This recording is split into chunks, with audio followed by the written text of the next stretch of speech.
friends, good evening to all of you and welcome to my channel New Mission Mode. Friends, आज हम थोड़ा एकदम नए topic पे बात करने वाले हैं। नया अभी लग रहा है इस चैनल के लिए, वैसे हम में से अधिकांश लोग जो 10th क्लास पास कर चुके होंगे इस बात को आसानी से समझ सकते हैं। फ्रेंड, हम ये तो जानते हैं कि हमारा राज्य स्तर का, जिला स्तर का प्रशासन किस तरीके से चलता है। इसी प्रकार से हम ये भी जानते हैं कि हमारा सेंट्रल गवर्नमेंट का मतलब जो है कि पूरे गवर्नमेंट ऑफ इंडिया का प्रशासन कैसे चलता है, ये भी जानते हैं, समझते हैं। कुछ कम जानते होंगे, कुछ ज़्यादा जानते होंगे। फ्रेंड, क्या आपने कभी ऐसा सोचा कि इसके लिए कितने सारे एजेंसियां काम करती हैं? हमारे गवर्नेंस सिस्टम को ऑपरेट करने के लिए कितने सारे एजेंसी काम करते हैं, क्या क्या होते हैं, उनका किस टाइप से योगदान होता है? शायद हम में से बहुत लोगों ने ऐसा नहीं सोचा होगा। फ्रेंड, कुछ इसी तरीके से अगर बात करूं तो क्या हम में से कुछ लोगों ने कभी ऐसा सोचा कि विश्व भर में गवर्नेंस सिस्टम कैसे चलता है? आज आज ग्लोबलाइजेशन का दौर है, भूमंडलीकरण का दौर है, जहाँ विश्व का कोई भी ऐसा देश ना हो, विश्व का ऐसा कोई भी कोना ना हो जो अपने आप को एंटायर वर्ल्ड मतलब पूरे दुनिया से कट करके रखा हो। कहीं ना कहीं एक दूसरे से जुड़े हैं। तो इन सब में आपसी समझदारी भी तो होना चाहिए, आपसी समझ भी तो होना चाहिए, और कुछ ऐसी एजेंसियां या फिर ऐसी कुछ संस्था काम करना चाहिए जो आपसी ये सभी मतलब पूरे विश्व के कंट्रीज के बीच का जो है कि विवादों को समाधान करने के लिए कुछ न्यायिक प्रणाली इस्टेब्लिश करें, न्यायिक प्रावधान की स्थापना करें। किस तरीके से गवर्नेंस चलेगा पूरे विश्व के का मामला, अगर मतलब दो कंट्री के बीच के झगड़ा है तो उसको कौन देखेगा? ये सब के लिए कुछ ना कुछ संस्था तो होना चाहिए। फ्रेंड, ये सब प्रश्नों का उत्तर एक वीडियो में देना संभव नहीं है।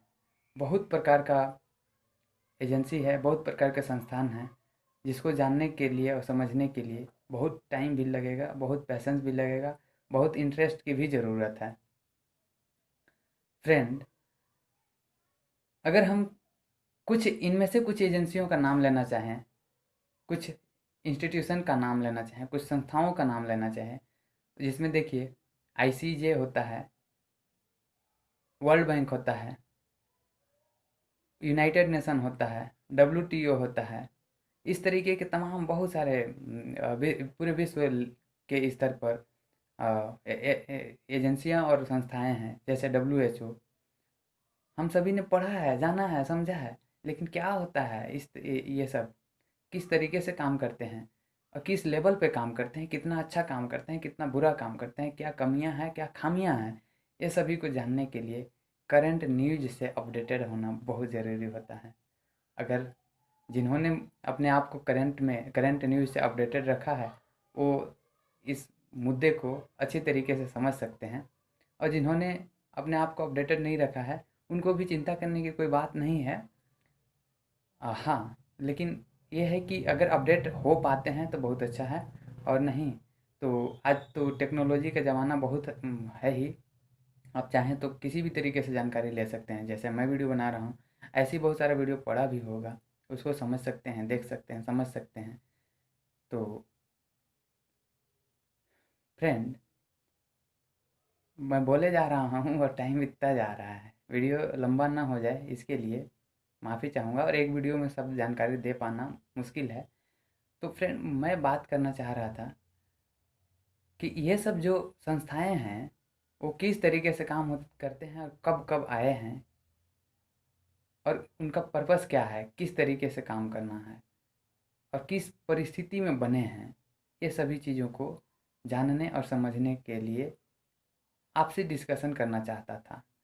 फ्रेंड, ऐसी स्थिति में जाहिर सी बात है कि हम एक साथ तो सभी एजेंसियां, सभी एजेंसी या फिर सभी संस्थाओं का जिक्र नहीं कर सकते।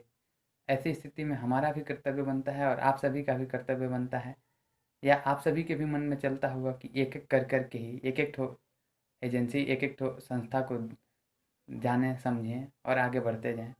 तो यही तो बेहतर होगा, और यही बेहतर जानकारी और बेहतर समझ के लिए बहुत सारे मेथड में से सर्वश्रेष्ठ मेथड, बहुत सारे सर्वश्रेष्ठ मेथड में से एक ये भी माना जाता है।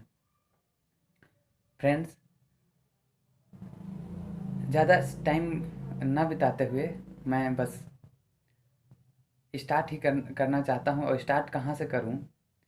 स्टार्ट मैं यूनाइटेड नेशन से ही करना चाहूँगा। यूनाइटेड नेशन जो संस्था है उसके बारे में चर्चा करना चाहूँगा और यहीं से कंटिन्यू रखूँगा। यूनाइटेड नेशन के बारे में जब पूरा चर्चा हो जाएगा तो फिर दूसरे संस्था को ले लेंगे, दूसरे एजेंसी को ले लेंगे। यही हमारा डिस्कशन का पॉइंट ऑफ व्यू रहेगा। तो चलिए यूनाइटेड नेशन को समझेंगे। और फ्रेंड, यूनाइटेड नेशन को समझने से पहले कुछ हमें बेसिक बैकग्राउंड की ज़रूरत है। क्या परिस्थिति था, किस लिए आया था, इसको समझने के लिए थोड़ा शॉर्ट में चलते हैं, बैकग्राउंड देख लेते हैं। जैसे हम सभी लोग पढ़े हैं 10th क्लास तक आते आते कि 2 विश्व युद्ध हो चुके हैं। 2 विश्व युद्ध हो चुके हैं, जिसमें पहला विश्व युद्ध जब हुआ 4 साल तक चला, उसके बाद दोबारा विश्व युद्ध ना हो इसके लिए लीग ऑफ नेशन का स्थापना किया गया था, जो कि जिसका पर्पस था विश्व में शांति फैलाए, आपसी मतभेदों को सल्टा कर करके और मामला को ख़त्म किया जाए। लेकिन लीग ऑफ नेशन ठीक तरीके से काम नहीं कर सका। उसका अपना बहुत सारा कमियां रहा होगा, जैसे कि उस समय मॉडर्न टेक्नोलॉजी था नहीं, ये भी एक माना जा सकता है। और बहुत प्रकार का था, मतलब कि कह लिया जाए कि पेरिस का शांति, सॉरी, हाँ,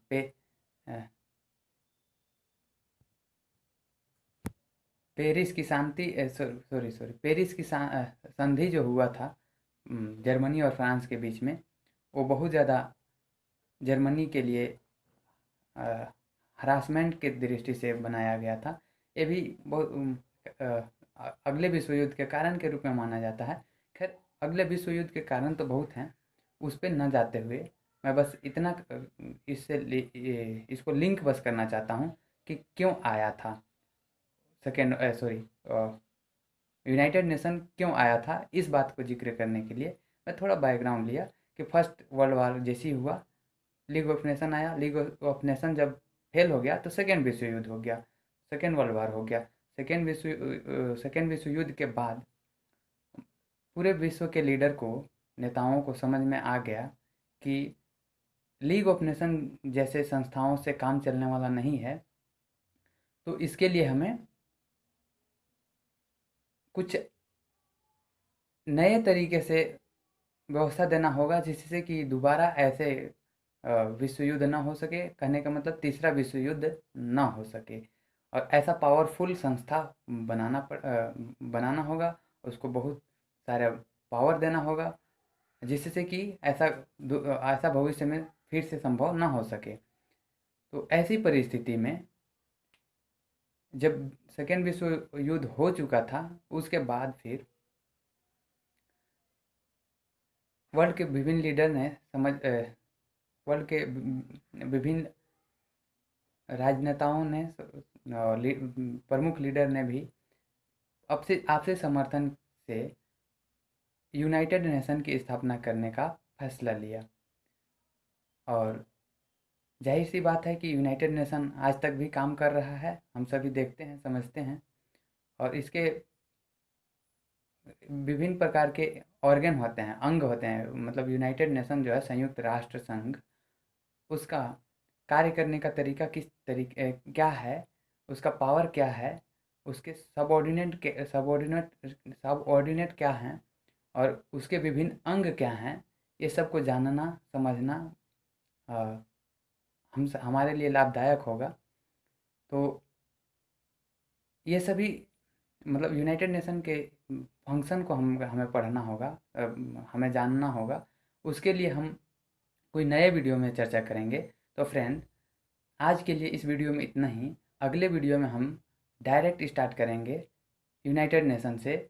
उसका क्या क्या फंक्शन है, कितने अंग हैं, क्या क्या पावर है, ये सब के बारे में चर्चा करेंगे।